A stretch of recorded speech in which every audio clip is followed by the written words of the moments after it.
Hello everyone, welcome back to my channel. आज है 2 जुलाई और आज हम लोग पढ़ेंगे 2 जुलाई के सभी इम्पोर्टेंट करंट अफेयर्स के क्वेश्चंस को और साथ ही सभी क्वेश्चन से जुड़े इम्पोर्टेंट फैक्ट्स भी डिस्कस करेंगे। तो चलिए स्टार्ट करते हैं आज का सेशन। आज का पहला सवाल है, राष्ट्रीय चिकित्सक दिवस कब मनाया जाता है?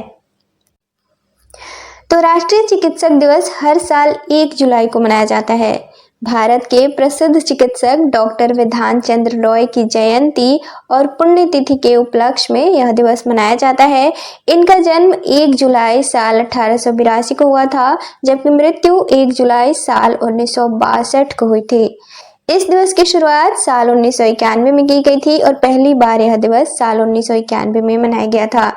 राष्ट्रीय चिकित्सा परिषद और भारतीय चिकित्सा संघ के संस्थापक के तौर पर भी इन्हें जाना जाता है और विधान चंद्र रॉय पश्चिम बंगाल के दूसरे मुख्यमंत्री भी रह चुके हैं।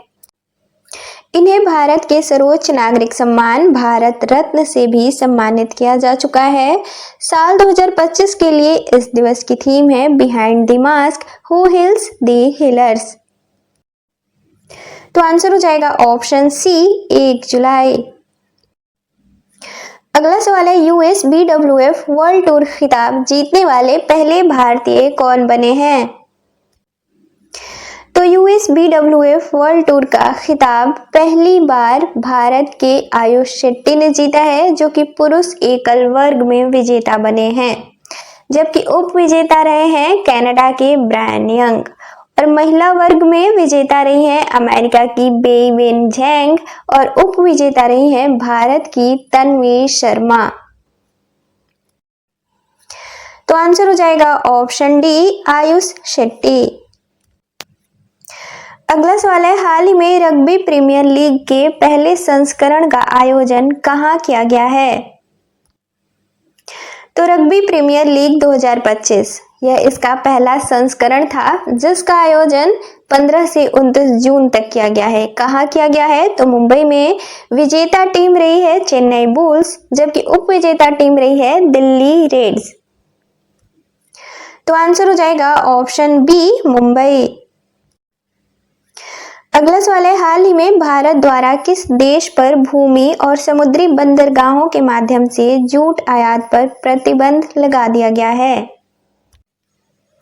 तो भारत द्वारा हाल ही में बंदरगाहों के माध्यम से बांग्लादेश से आयात होने वाले कुछ वस्तुओं पर प्रतिबंध लगा दिया गया है। ये प्रतिबंधित उत्पाद कौन से हैं? तो जूट, एकल सन यार्न, जूट का एकल यार्न, बुने हुए कपड़े या फिर फ्लेक्स तथा जूट के बिना साफ किए बुने हुए कपड़े इनमें शामिल हैं, जो कि मुंबई में स्थित नहावा शेवा बंदरगाह को छोड़कर बाकी सभी समुद्री बंदरगाहों के माध्यम से होने वाले आयात पर प्रतिबंध लगाया गया है। इसका उद्देश्य है भारतीय जूट उद्योग को सस्ती और सब्सिडी युक्त आयातित जूट से हो रहे नुकसान से बचाना।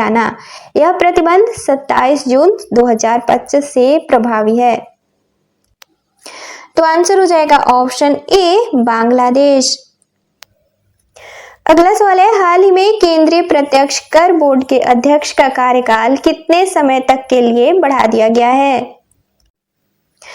तो CBDT के वर्तमान अध्यक्ष रवि अग्रवाल का कार्यकाल हाल ही में 1 वर्ष के लिए और बढ़ा दिया गया है।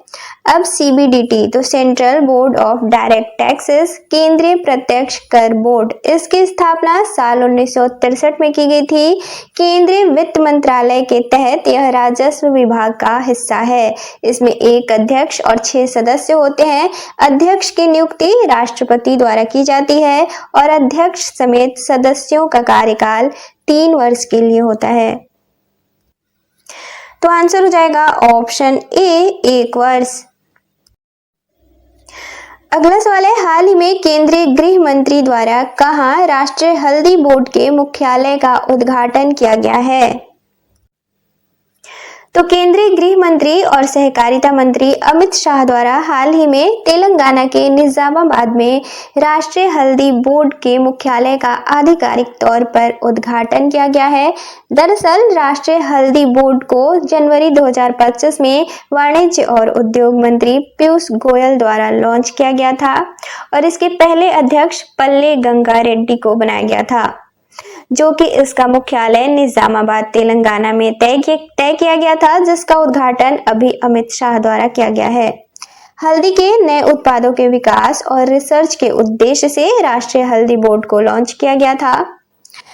अब वैश्विक स्तर पर भारत हल्दी का सबसे बड़ा उत्पादक और निर्यातक देश है। वर्तमान में विश्व में 70% उत्पादन भारत द्वारा किया जाता है। वैश्विक हल्दी व्यापार में वर्तमान में भारत की 62% की हिस्सेदारी है। तो आंसर हो जाएगा ऑप्शन डी, निजामाबाद, तेलंगाना। अब तेलंगाना, तो तेलंगाना की राजधानी है हैदराबाद। यहाँ के वर्तमान मुख्यमंत्री हैं रेवंत रेड्डी और वर्तमान राज्यपाल हैं जिष्णु देव वर्मा। और तेलंगाना का गठन 2 जून साल 2014 को किया गया था। अगला सवाल है, हाल ही में कर्मचारी राज्य बीमा निगम की 196वीं बैठक कहाँ आयोजित की गई है? तो कर्मचारी राज्य बीमा निगम के 196वीं बैठक हाल ही में हिमाचल प्रदेश की राजधानी शिमला में आयोजित की गई है, जिसकी अध्यक्षता श्रम रोजगार मंत्री और खेल मंत्री मनसुख मंडाविया द्वारा किया गया है। कर्मचारी राज्य बीमा निगम द्वारा इस दौरान एमनेस्टी स्कीम 2025 को भी मंजूरी दी गई, जो कि 1 अक्टूबर 2025 से 30 सितंबर 2026 तक की अवधि के लिए कार्यशील विवाद समाधान विंडो है। इसका उद्देश्य है कानूनी झगड़ों को कम करना। तो आंसर हो जाएगा ऑप्शन डी, शिमला। अगला सवाल है, हाल ही में दुनिया का पहला सिलिकॉन फ्री कंप्यूटर किसके द्वारा विकसित किया गया है? तो सिलिकॉन रहित कंप्यूटर का विकास हाल ही में अमेरिकी वैज्ञानिकों द्वारा किया गया है, जो कि अमेरिका की पेंसिल्वेनिया स्टेट यूनिवर्सिटी में तैयार किया गया है। इस कंप्यूटर को 2D मटेरियल से इसे विकसित किया गया है।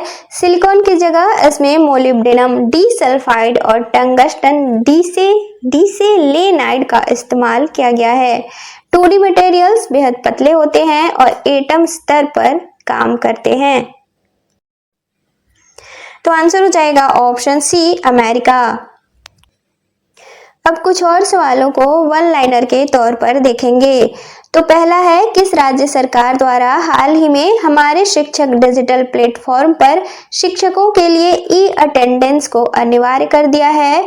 तो मध्य प्रदेश द्वारा किया गया है। अगला है, हाल ही में 15 गीगावाट अक्षय ऊर्जा हासिल करने वाली पहली भारतीय कंपनी कौन सी बनी है? तो अडानी ग्रीन।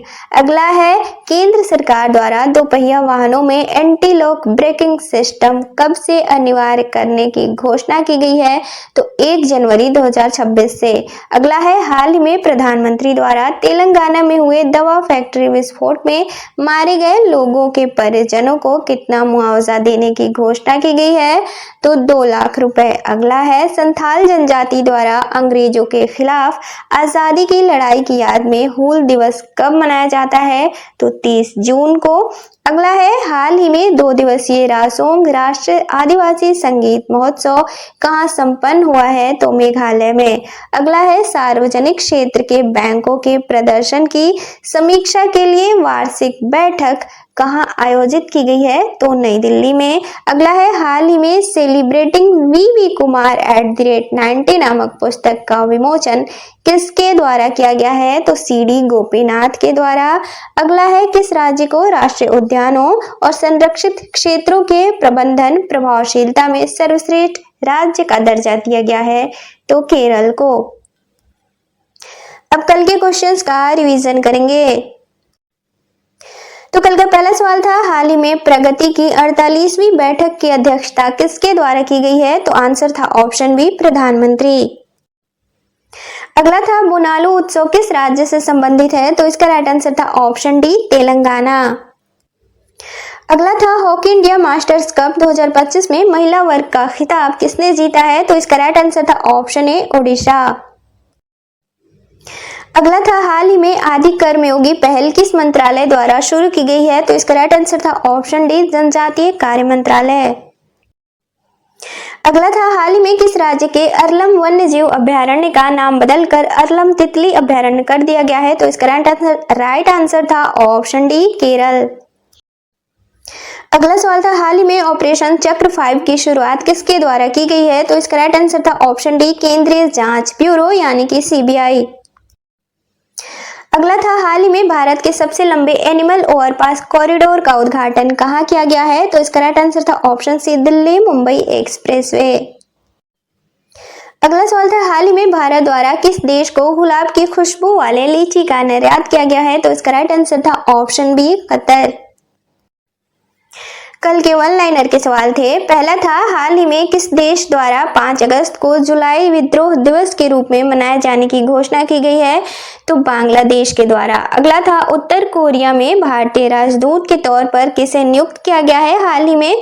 तो अलियावेती लोंगेकुमेर को। अगला था हाल ही में लॉन्च अंबेडकर के संदेश नामक पुस्तक किसके द्वारा लिखी गई है? तो DS वीरैया के द्वारा। अगला था हाल ही में किसे डेविड जकरमैन के साथ वर्ष 2025 के गोल्डन पुरस्कार से सम्मानित किया गया है? तो ईशान चट्टोपाध्याय को। अगला था हाल ही में होनहार युवा खिलाड़ियों को बढ़ावा देने के उद्देश्य से राष्ट्रीय खिलाड़ी वजीफा योजना किसके द्वारा शुरू किया गया है? तो अखिल भारतीय शतरंज महासंघ के द्वारा। अगला था हाल ही में मेडागास्कर का कौन सा स्थापना दिवस मनाया गया है? तो 65वां। अगला था हाल ही में पूर्व प्रधानमंत्री PV नरसिम्हा राव की कौन सी जयंती मनाई गई है? तो 104वीं। अगला था अंतर्राष्ट्रीय संसदीय दिवस कब मनाया जाता है?